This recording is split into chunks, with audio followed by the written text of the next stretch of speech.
Welcome back. My name is Matthew Woodford, and I'm continuing my chat on breaking down and explaining what is a robust process. Hopefully you listened to the first part. I'm breaking it into several versions or episodes so you don't have to sit down and listen to it all in one go. In the first part, we explained what is a robust process verbally. I want to quantify it. I ended off saying that OEE is a good indicator to understand the health of a production facility. Overall equipment efficiency, OEE, is a measurement of the ability of a machine to consistently produce a product which meets the quality standards at the designed cycle rate without disruption. So we can use OEE as a measurement tool to understand what is the variation of our output. Because if you remember, we said that a robust process needs to have minimal variation. So, if we use OEE, world-class standards would be aiming for a target of 85% or above. So if, when we do all our data gathering and our calculations, if our OEE is equal or better than 85%, we could then say, yes, we have a robust process. Easily said, not so easily achieved. First, we have to understand what makes up OEE. How do I get OEE? Again, if you wish to learn OEE, there are many options available for you to take courses or read literature to understand the fundamental building bricks of an OEE system. But basically, I will break it down. Basically, OEE measures three key indicators. These, obviously, the three key indicators are made up of other such measurables to get to each of these indicators. But as I said, I don't really want to be doing an OEE course here. Should you wish to do one, I'm sure you can contact myself or the company I am doing this chat for, and you could be accommodated. But besides that, let's look. Three key indicators. Equipment availability, performance efficiency, and quality performance. If we have values of each of these key performance indicators, those will help us to understand where we are in OEE. Looking at these three key areas, we can therefore express that OEE is equal to availability times performance efficiency times quality rate. Okay, because we said the three key indicators of OEE were equipment availability, performance efficiency, and quality performance. So therefore, the formula can be expressed as OEE equals A, availability, P, performance efficiency, times Q, quality rate.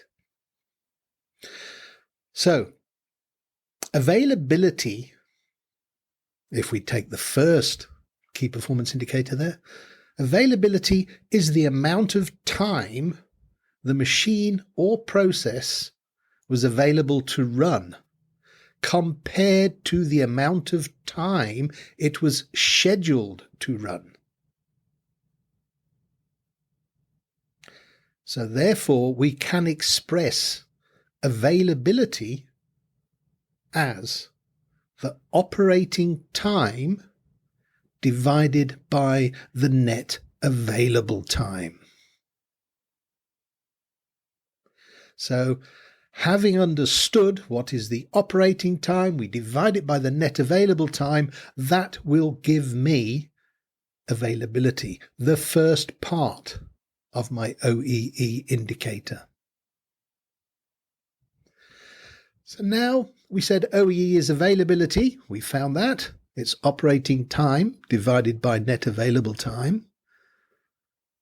But now of OEE is availability times performance efficiency. So how do I measure my performance efficiency? Performance efficiency determines how closely a piece of equipment runs to its planned cycle time.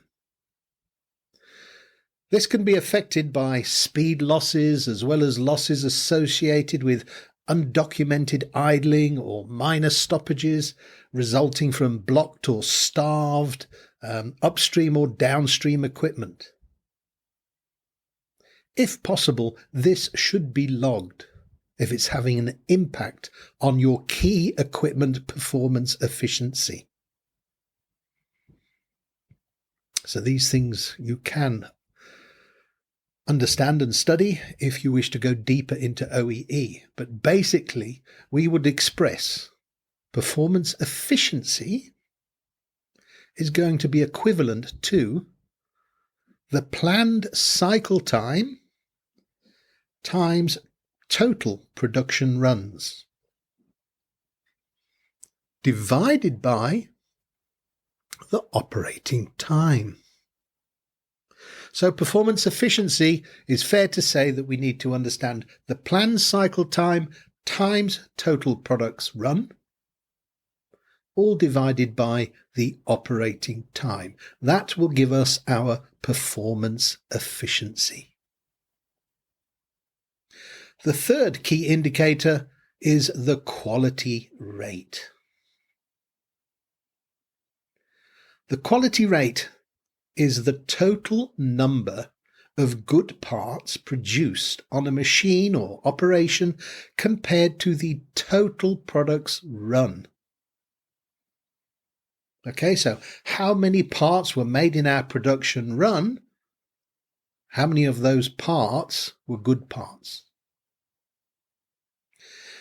So again, we can express our quality rate as equal to the total products run minus total rejects,